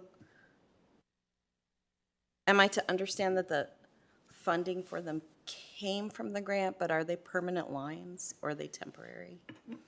These are one-year temporary lines, ma'am. We are in the process, working obviously under Dr. Bragan's leadership to determine, if there are going to be opportunities to extend these lines, but per the grant requirements, these are one-year positions.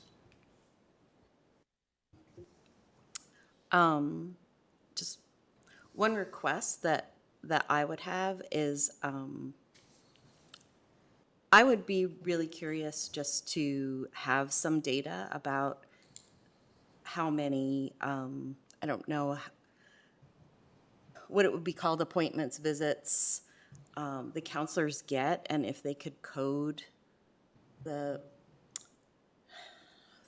what the visits are about. And when you're dealing with teenagers, it's probably about lots of different things, but just so that we can kind of get a sense of what they're dealing with, because while I'm grateful that we do have this 1-year support,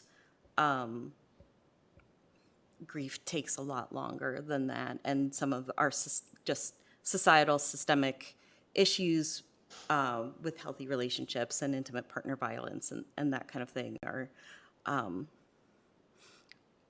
ongoing. So just to kind of get an idea of the concerns that kids are bringing to our counselors, that would be wonderful information, I think, for us to have maybe at the end of the spring term or something like that.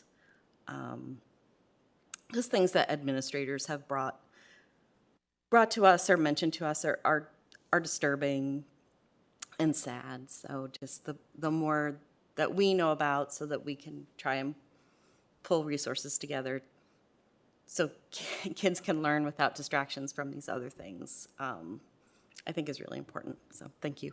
Yes, ma'am. No, absolutely. And I believe some of that data collection that you're referencing was actually done in preparation of the proposal. And I know Mr. Jason Gerritsen, I'll work closely with him to make sure that we're doing ongoing data collection to track some of those metrics. And as a father of a 17-year-old daughter in Blacksburg High School and a 13-year-old boy in Blacksburg Middle School, is obviously something that I think hits all of us. And so we will do our best to track the result of this and make sure that the impact is high and profound and long-lasting as possible. Thank you. I did just want to mention one more thing that came to mind. I know a member of the Wellness Committee is Miss Melinda Britt, and she's active with the Teen Connections program that's frequently offered in the summer for teens and tweens. That's very much a healthy relationships focused program, and I don't know that she may also be able to provide some extra support for just potentially handling all these trainings or just one other resource if the Women's Resource Center is spread a little too thin. That's a great idea. I've taken that note down. In consultation with Sherry Kramer, who I think is the program outreach director for the Women's Resource Center, she did say this is part of their ongoing Peace Line program presentation. So I believe they have the resources in-house in order to complete their job. But I'll be sure to follow up with Ms. Britt and make sure we also leverage that resource as well. Thank you. Thanks. Ma'am. Other comments or questions? So just thank you, Dr. Guitry, for coming across that grant. Grant finding and writing is not easy, I know. So very well done on your part. So we always welcome grants as often as we can to get programs and things started. Hopefully we can find a way to financially sustain this going forward. I know the startup is usually the case once we get things in place, hopefully, and maybe we could even find some help from the community as far as volunteer possibly or some other things. But this particular type of issue that we're talking about here is definitely needed with our teenagers, and I think has immediate effect, if not more to do with their mental health issues that they're having, and the two can definitely make a weave there. So I think we're hitting two birds with one stone here and pointing out, what to look out for and maybe even offering places to seek other help as well and guidance. So thank you for the presentation, and I hope we can continue to move this forward. So thank you very much. Yes, ma'am. Thank you. I learned about the grant, but I definitely did not write it. Not this grant, not for MCPS. It's hard. Grant Yeah, writing is hard. it is a lot of So work. Whoever wrote this, kudos. So. It was not me. I've been here 5 weeks, and I certainly want to give credit where credit is due. That was the Montgomery County Public Schools team, and probably my predecessor. So I'm really just presenting on the hard work of my colleagues. Okay, thank you. But that does remind me, so we have the slides. Presumably, this is a much condensed form of the grant application. Would it be helpful for the board to have more details about it, or was this sufficient? And another thing, did you mention the total for that grant? I did not mention it, but I can mention it now if you'd like. It's $340,000. The exact amount is $340,850. Mm-hmm. So is that broken down into the salaries and whatever else, or is it just a total? No, ma'am, it's itemized. There's a budget and budget narrative associated, and so I won't go through all of the details here, but it is broken down by individual counselors and therapists that I mentioned. It's broken down by presentations per the Women's Resource Center, as well as Dr. Brem at Virginia Tech, as well as the other associated costs. And there was a local match that was involved, but the bulk of the funds are coming directly from the U.S. Department of Education's funding. Okay, I'd like to see that. Yes, ma'am.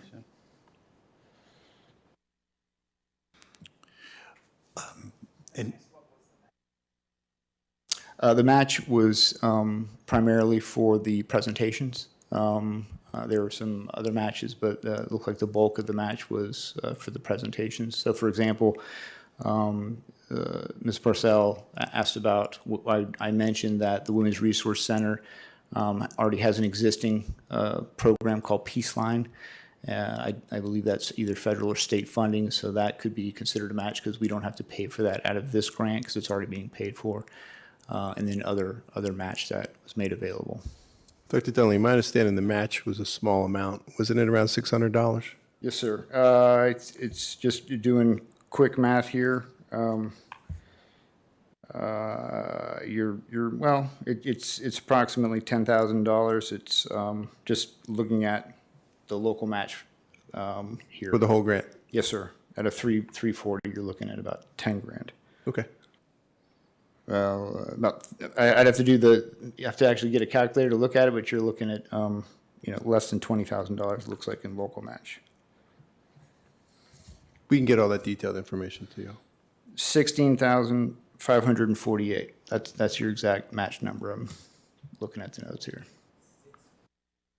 $16,548. Great. The only thing that I would add, do either of you have comments? Please feel free. So I think this is a great idea, and I think that this is a great opportunity for students. However, I do have a question. I know confidentiality is a huge thing, and it takes a lot of trust for a student to confide in an adult. How are you guys planning on going about that confidentiality while also trying to gather the need of this counselor and collecting the data of what they're supposedly talking about? Just because as a student, I know that it takes a lot for me to trust a peer, especially if it's something that's on an important or sensitive topic. So that's just my question. It's a great question. That's probably outside of Dr. Dunleavy's wheelhouse. That's would be relied on our supervisor of school counseling programs, as well as with Mr. Garrettson's office and the people who work for New River Valley Community Services, who provide that therapeutic service. They're well versed in that, and they know how to do that and establish those relationships and connections where students would feel comfortable opening up. And of course, is 100% confidentiality in things that they share. And for those times that we do need it, their parents would sign off on, allowing us to have that counseling services for the children. So I would rely on our counseling department to make sure that they do that.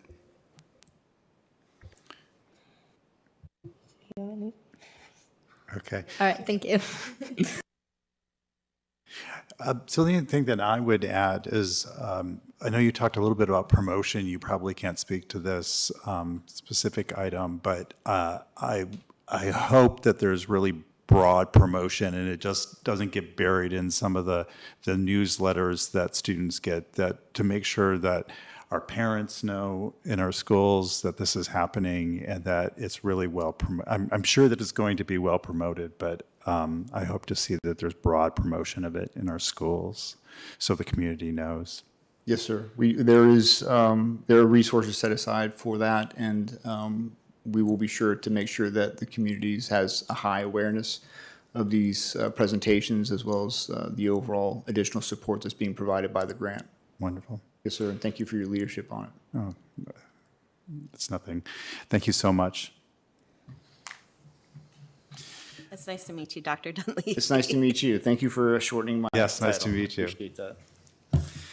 Next up, we will have the MCPS staffing update. Dr. Amanda Widener will be presenting.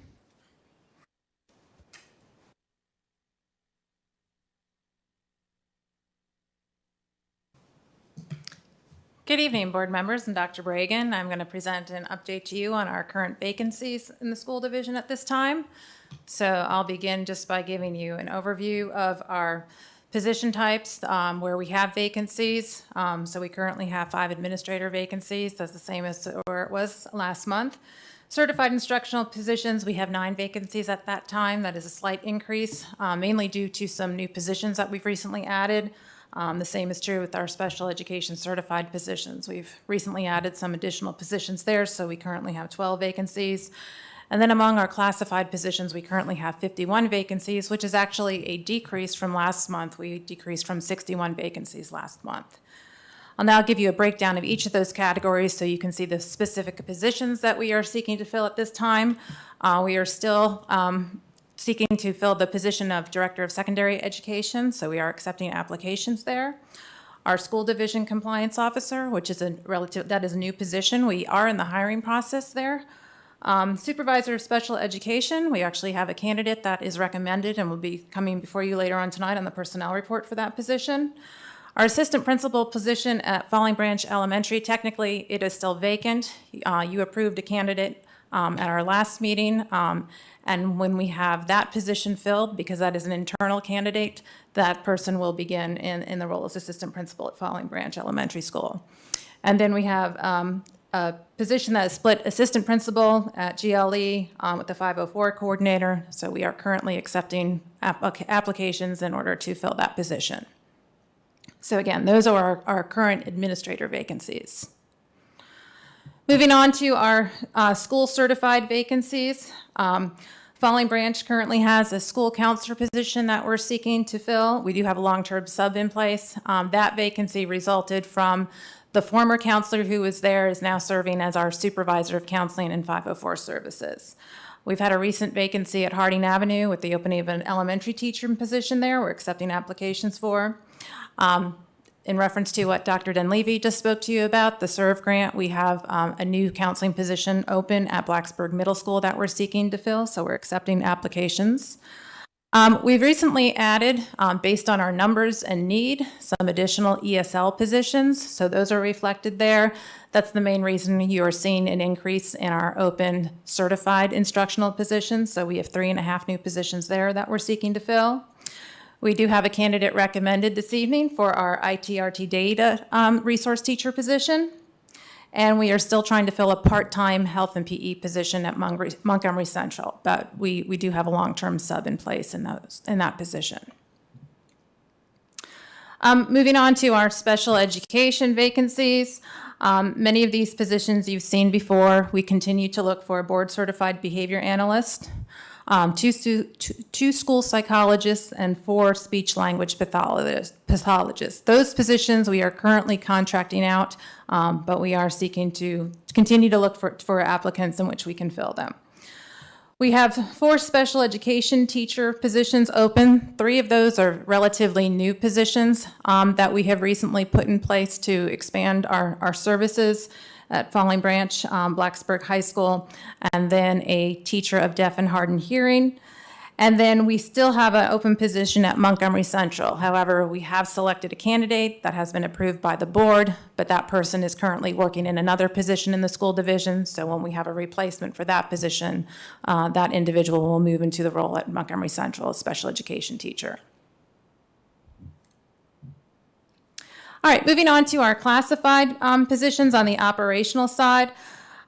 We have 5 open custodian positions in our elementary school and 8 positions in our secondary schools.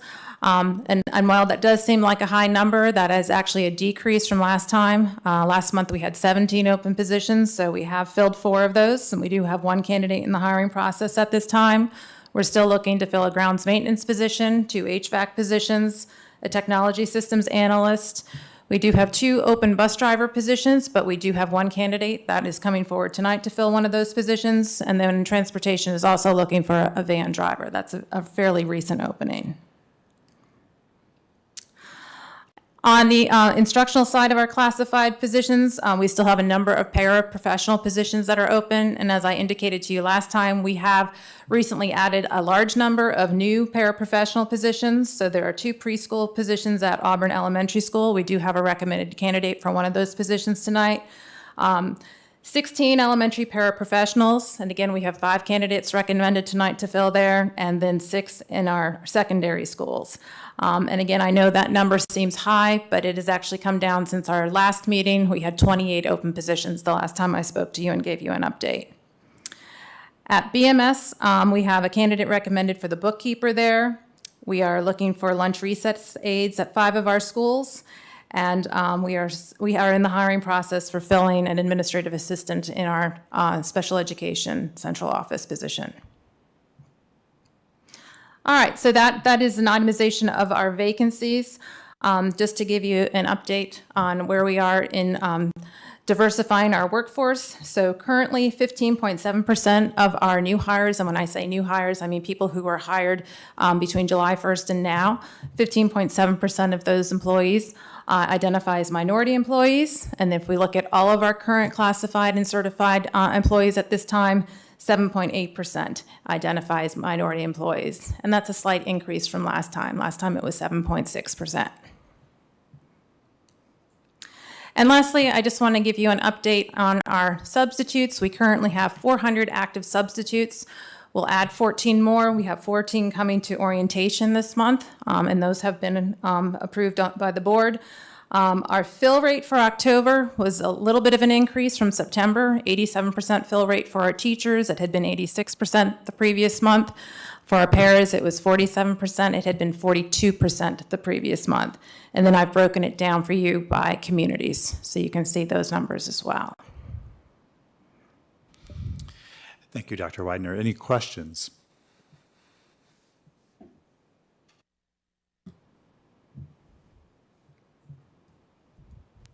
I have a question. Does the HR office provide any support or information for, I guess it would really be any MCPS employees about how consistent employment in the division would help them qualify for something like public service loan forgiveness? That, you know, college, it's no secret that college students graduate with a lot of debt frequently. That can be a deterrent to going into things like education. And I was just curious if that information is shared in any kind of formal way or in a supportive way, so that employees know that they have that access to that program, which might be very, it might be an incentive to stay longer. So we do have information about that. We don't necessarily present it in a presentation. We could probably do more to advertise it. We do take a lot of questions and assist people with those matters. But that is certainly an area that we could look to expand in terms of our advertising and information that we provide to employees. Thanks. Other questions or comments? The only thing that, so I'm looking at the special education vacancies. For the contracting services, particularly for the speech language pathologist, how is that service provided to students when it's contracted out? Is it virtual? Is it in person? I'm just seeing that we still have a lot of vacancies for special education. So we've contracted, Dr. Walker might be able to speak more specifically about the groups that we're working with. My understanding is that some of those services are virtual, and I think some of them may be in person. So I think it's a combination. Mm-hmm. Okay. Dr. Walker, you want to elaborate on that? There are definitely some services that are provided in person.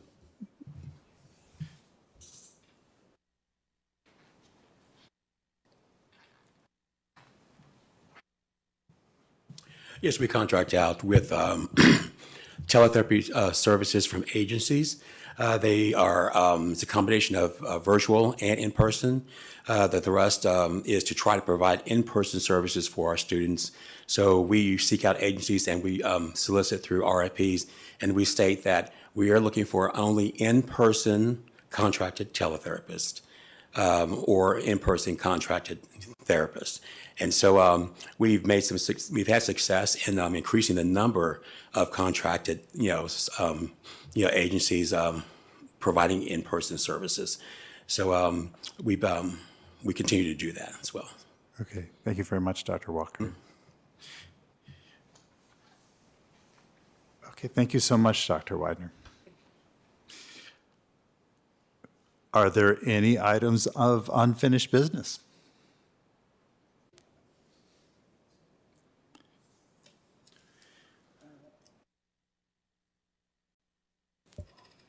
So let me get it straight here. The discipline report,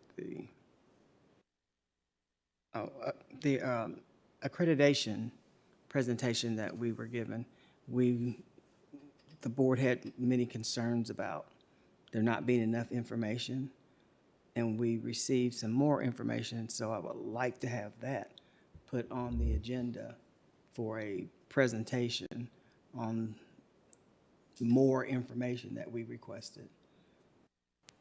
So we would know exactly what's going on and what the plan is to improve from where we are.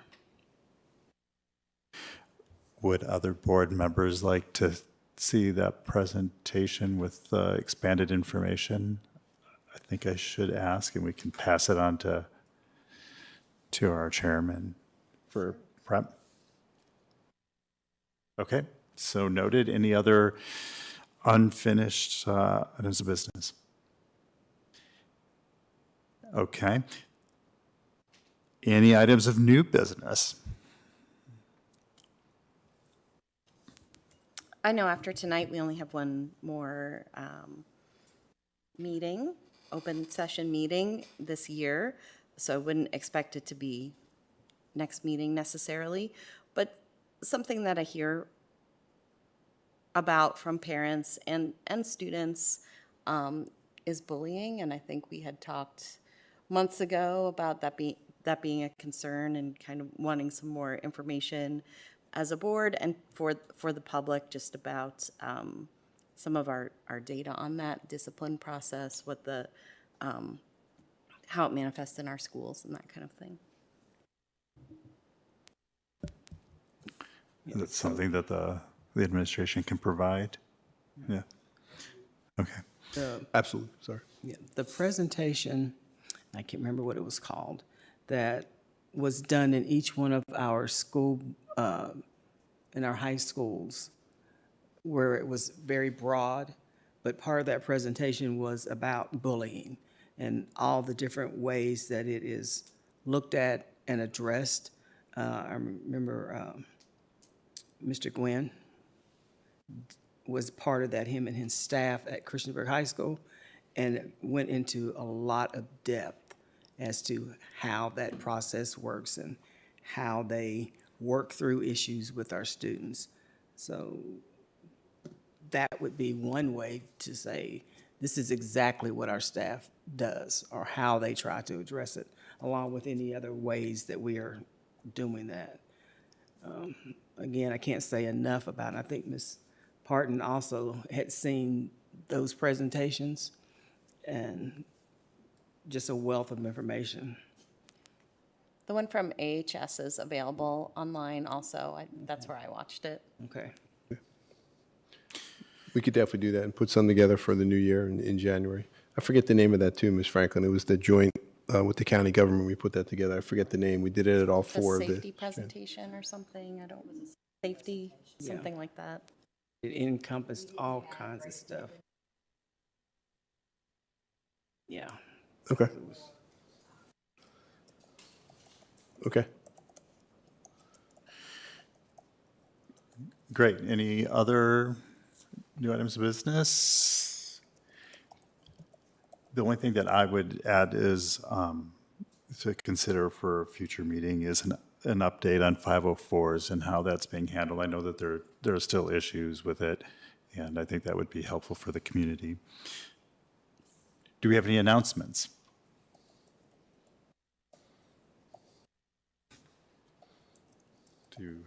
Your finger on the button. Go ahead and say it. I do know that at our next meeting, we'll get to honor the Montgomery County Public Schools employees who won the MCEF grant. So I'm really excited for that part of our meeting in December. And I also want to thank the division for supporting me and my colleagues to go to the VSBA conference later this month. I found that really informative and enlightening last year, and I'm looking forward to going again this year. Great, thank you so much. Yeah, I'm looking forward to that presentation as well. Any other announcements? Okay, so agenda prep is available on Board's doc. Do I have a motion to enter into closed session as authorized by Section 223711 of the Code of Virginia to discuss a personnel matter and a student matter? Do I have a second? I think that was a second I heard. second. Oh, thank you. Ms. Osborne, will you please call the roll? Ms. Franklin, Yes. Dr. Guidry. Yes. Ms. Parton, Yes. Ms. Purcell, Yes. Dr. Roundtree. Yes. 5 in favor. Okay, with that, we will enter into closed session. Thank you, everyone.